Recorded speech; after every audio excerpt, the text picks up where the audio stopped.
身为一个全台走透透、深入体验在地客庄文化的背包客，到山林寻访客家足迹也是我的任务之一。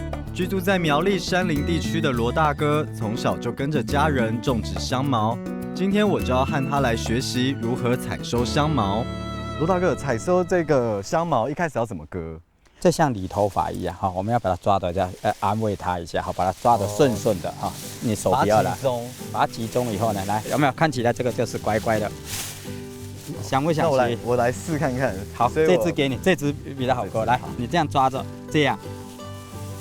哎，有了，你看，哇，你那个成功了，成功了。这里种香茅的都是客家人吗？是几乎90%几绝对是客家，因为我们在附近定居的哈。早期那年代几乎都是在地人，而且都是客家人。因为早期香茅不能种在海边啊，我们山上是属于丘陵地啊。像这个田呢，因为水不够，所以说呢没办法种稻子或种其他的杂粮，没办法收成，所以说是种香茅是最好的。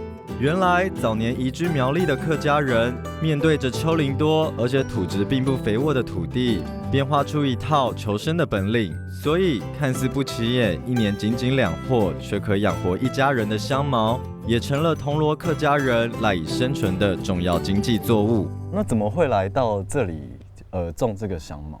早期我们已经在这里定居的，香茅是从那个早期那个樟脑油呢，樟脑油到民国40几年以后就已经没落掉了，国家也没有固定在收购以后呢，那时候大家就开始兴盛这种香茅，所以说转换在大家在练香茅。小时候你有帮爸爸妈妈一起用这个香茅草吗？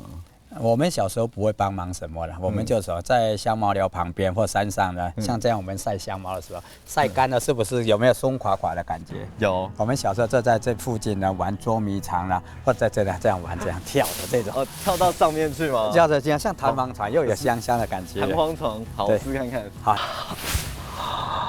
哇，好舒服哦，而且它有那个淡淡的这个香茅的那个香气啊，不想起来了，好像我家的床哦。